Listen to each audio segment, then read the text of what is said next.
Hello नमस्कार दोस्तों, स्वागत है आपका आज के मुख्य समाचारों में। यहाँ आपको देखने को मिलेगी सुबह से शाम तक की ताज़ा खबरें। तो दोस्तों हमारी वीडियो को लास्ट तक ज़रूर देखें। तो चलते हैं आज के पहले मुख्य समाचार की ओर। 12 से ज़्यादा मंत्रियों के घर फूके, प्रधानमंत्री आवास में गोलीबारी, भारतीयों के लिए हेल्पलाइन जारी। तो दोस्तों श्रीलंका में आर्थिक संकट से उपजा असंतोष अब गृह युद्ध की वजह बन सकता है। सोमवार को प्रधानमंत्री महिंदा राजपक्षे विपक्ष के दबाव में इस्तीफा दे चुके हैं। उनके इस्तीफे से नाखुश समर्थकों ने राजधानी कोलंबो में हिंसक घटनाओं को अंजाम दिया है, जिसके बाद उनके विरोधी भी उग्र हो गए हैं। जब राजपक्षे के समर्थकों ने कोलंबो छोड़कर जाने की कोशिश की, उनकी गाड़ियों को जगह जगह निशाना बनाया गया। दूसरी तरफ प्रदर्शनकारियों ने हबनटोटा में महिंदा राजपक्षे की पुश्तैनी घर को आग के हवाले कर दिया। वहीं राजधानी कोलंबो में पूर्व मंत्री जॉनसन फर्नांडो को कार सहित झील में फेंक दिया।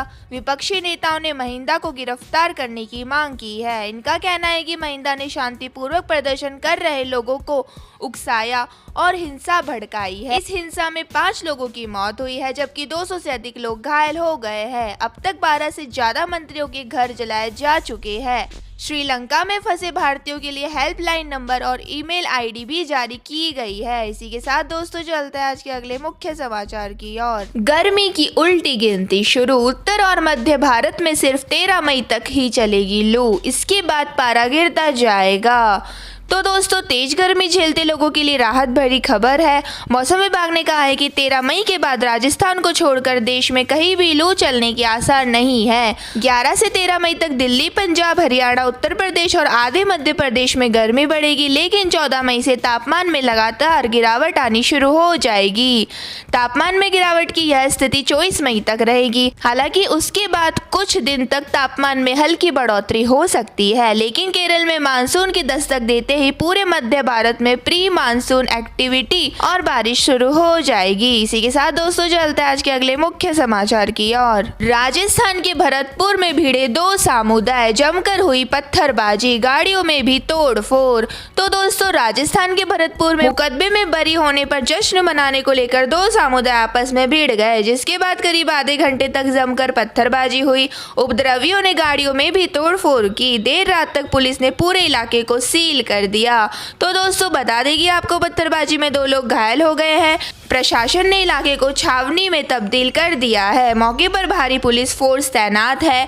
तलाशी में बोतल और पत्थर बरामद हुए हैं। यह घटना मथुरा गेट थाने इलाके के बुध की हाट में हुई है। तो दोस्तों साल 2013 में 2 समुदाय के परिवारों के बीच मीट की दुकान को लेकर विवाद हुआ था। तत्काल प्रशासन ने मीट की दुकानें बंद कराई थी। इस मामले में सोमवार को कोर्ट ने एक पक्ष के ऊपर 600 रुपए का जुर्माना लगाया, जिसके बाद एक समुदाय के लोग इसी का जश्न मना रहे थे। आरोप है कि उस दौरान मीट परोसा जा रहा था और शराब भी पी जा रही थी।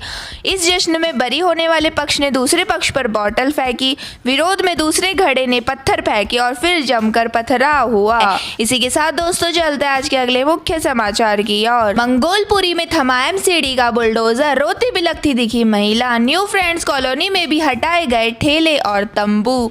तो दोस्तों दिल्ली में मंगोलपुरी में एमसीडी का आज बुलडोजर पहुंचा। वहां पर अतिक्रमण हटाओ अभियान के तहत मस्जिद के आसपास तोड़फोड़ की कार्रवाई को अंजाम दिया गया है। इस दौरान भारी संख्या में पुलिस बल की तैनाती रही। हालांकि ये कार्रवाई खत्म हो गई है। वहीं एक स्थानीय महिला ने रोते हुए बताया कि उसकी सब्जी की दुकान को तोड़ दिया गया है। लोगों ने बताया कि तोड़फोड़ के दौरान कॉलोनी के गेट बंद कर दिए गए थे। ऐसा लग रहा था कि हमें जेल में डाल दिया गया है। वहीं दिल्ली के न्यू फ्रेंड कॉलोनी में तैमूर नगर इलाके में भी एमसीडी का बुलडोजर चला है। वहां भी तोड़फोड़ की गई है। सड़क पर लगी शेड, ठेले और तंबुओं को एमसीडी के कर्मियों ने हटाया है। इसी के साथ दोस्तों प्रशासन ने बैरिकेडिंग कर लोगों की भीड़ को पीछे हटा दिया है। स्थानीय लोगों ने कहा है कि इस कार्रवाई को लेकर नोटिस नहीं दिया गया था। हालांकि लोगों ने यह भी बताया कि प्रशासन ने आकर इसकी सूचना दी थी। वहीं अतिक्रमण को लेकर स्थानीय लोगों में नाराजगी है। मंगोलपुरी में लोगों ने शिकायत की है कि एक खास समुदाय के लोगों पर ही एमसीडी की यह कार्रवाई हो रही है। तो दोस्तों इस धरने में महिलाएं भी शामिल थी। बाद में कांग्रेस और आम आदमी पार्टी के कार्यकर्ता भी वहां जमा हो गए थे और एमसीडी की कार्रवाई का विरोध किया था। इसी के साथ दोस्तों चलते हैं आज के अगले मुख्य समाचार की ओर। 80 मीटर दूर से हुआ अटैक, संदिग्ध कारें भी दिखी, सीएम का दावा, कई गिरफ्तारियां। तो दोस्तों पंजाब पुलिस के मोहाली स्थित इंटेलिजेंस वीक के हेडक्वार्टर पर हमले की टेरर एंगल से भी जांच की जा रही है। आरपीजी अटैक होने की वजह से बड़े अफसर जांच में जुटे हैं। शुरुआती जांच में यह भी पता चला है कि हेडक्वार्टर की बिल्डिंग के बाहर से हमला किया गया। मंगलवार सुबह 11 बजे राष्ट्रीय जांच एजेंसी की टीम भी मोहाली पहुंच गई। पुलिस के मुताबिक हमला करीब 80 मीटर दूर से किया गया है। अज्ञात हमलावर पर केस दर्ज कर लिया गया है। इसके बाद इंटेलिजेंस इलाके में सीसीटीवी फुटेज, मोबाइल टावर खंगाल रही है। दिल्ली के मुख्यमंत्री और आम आदमी पार्टी यानी एएपी के नेशनल अरविंद केजरीवाल ने कहा है कि मोहाली ब्लास्ट उन लोगों की कायराना हरकत है जो पंजाब की शांति भंग करना चाहते हैं। इसी के साथ दोस्तों, पुलिस को हमले के वक्त बाहर एक स्विफ्ट कार घूमती दिखी है। इस कार से अटैक किए जाने की आशंका है। हमले के बाद यह कार वहां से गायब हो गई। उसमें 2 संदिग्ध होने की सूचना है। इसके लिए हेडक्वार्टर के सामने की पार्किंग का इस्तेमाल भी किया जाने की संभावना बताई जा रही है। दोस्तों, इस ब्लास्ट को लेकर कुछ लोगों को गिरफ्तार भी किया गया है और अभी कुछ और गिरफ्तारियां की जाएगी। पंजाब पुलिस इस ब्लास्ट की जड़ तक पहुंचेगी। तो दोस्तों, मुख्यमंत्री ने मीडिया के जरिए स्पष्ट कहा है कि जिसने भी पंजाब का माहौल खराब करने की कोशिश की है उसे बख्शा नहीं जाएगा। ऐसे लोगों को इतनी सख्त सजा दी जाएगी कि उनकी कई पीढ़ियां याद रखेगी। इसी के साथ दोस्तों, चलते हैं आज के अगले मुख्य समाचार की ओर। विशाखापट्टनम में 23 और चेन्नई में 10 फ्लाइट कैंसिल। 125 किमी प्रति घंटे की रफ्तार से चल सकती है तूफानी हवाएं। तो दोस्तों, साल का पहला चक्रवाती तूफान आसानी मंगलवार को पश्चिम बंगाल और ओडिशा के तटवर्तीय क्षेत्रों में अपना असर दिखाएगा। मौसम विभाग के मुताबिक अगले 24 घंटों में बंगाल और ओडिशा के तटीय इलाकों में 90 से 125 किलोमीटर प्रति घंटे की रफ्तार से तूफानी हवाएं चल सकती है। इस बीच खराब मौसम की वजह से मंगलवार को आंध्र प्रदेश के विशाखापट्टनम एयरपोर्ट से उड़ान भरने वाली और लैंड करने वाली 23 फ्लाइटें कैंसिल कर दी गई है। वहीं चेन्नई एयरपोर्ट ने भी 10 फ्लाइटें कैंसिल कर दी है। इनमें हैदराबाद, विशाखापट्टनम, जयपुर और मुंबई जाने वाली फ्लाइट है। इसी के साथ दोस्तों, चलते हैं आज के अगले मुख्य समाचार की ओर। यूपी सरकार मुंबई में खोलेगी अपना ऑफिस। जाने इस पहल से आम लोगों को क्या होगा फायदा। तो दोस्तों, यूपी के योगी आदित्यनाथ सरकार राज्य के लोगों के लिए लगातार नई नई योजनाएं लेकर आ रही है और इसी तहत औद्योगिक महानगरी मुंबई में रह रहे यूपी के निवासियों के लिए राज्य सरकार ने नया रास्ता खोलने जा रही है। सीएम योगी आदित्यनाथ मुंबई में यूपी सरकार ऑफिस खोलने का फैसला किया है और इससे मुंबई में रहने वाले यूपी के लोगों को फायदा मिलेगा। इसी के साथ दोस्तों, चलते हैं आज के अगले मुख्य समाचार की ओर। दिल्ली की कुतुब मीनार के अंदर हुआ हनुमान चालीसा का पाठ। नाम बदलकर विष्णु स्तंभ रखने की उठी मांग। तो दोस्तों, दिल्ली की प्रसिद्ध इमारत कुतुब मीनार के अंदर हिंदू संगठन यूनाइटेड हिंदू फ्रंट ने हनुमान चालीसा पाठ किया। यूनाइटेड हिंदू फ्रंट ने इसका नाम बदलकर विष्णु स्तंभ रखने की मांग की है। संगठन की तरफ से कहा गया है कि इतिहास साक्षी है कि कुतुब मीनार वास्तव में विष्णु स्तंभ है।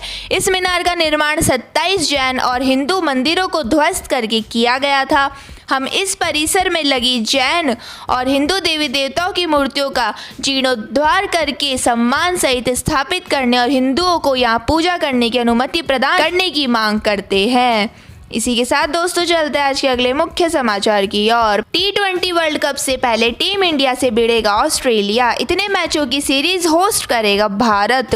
तो दोस्तों, भारतीय क्रिकेट टीम सितंबर में ऑस्ट्रेलिया के खिलाफ 3 T20 मैचों के घरेलू सीरीज खेलेगा। foxsports.com.au की रिपोर्ट के अनुसार Australia team Zimbabwe, New Zealand, West Indies, England और भारत के खिलाफ 3-3 T20 मैच खेलेगी। भारत और ऑस्ट्रेलिया के बीच T20 सीरीज अक्टूबर-नवंबर में होने वाली है। T20 वर्ल्ड कप की तैयारी के लिए होगी। अगले साल ऑस्ट्रेलिया को 4 टेस्ट मैचों के लिए फरवरी-मार्च में भारत का दौरा करना है। इसी के साथ दोस्तों, भारतीय टीम को 9 से 19 जून तक दक्षिण अफ्रीका के खिलाफ 5 मैचों की T20 सीरीज खेलनी है। भारतीय टीम 1 जुलाई से इंग्लैंड के खिलाफ 5वां और आखिरी टेस्ट खेलेगी। बता दें कि भारत और इंग्लैंड के बीच ये टेस्ट मैच पिछले साल कोरोना महामारी के कारण स्थगित कर दिया गया था। भारत को इंग्लैंड के खिलाफ 3 T20 और 3 वनडे मैच भी खेलने हैं। तो दोस्तों, यह थे आज के मुख्य समाचार। हमारी वीडियो को लाइक करें, शेयर करें और चैनल को सब्सक्राइब जरूर कीजिए। धन्यवाद।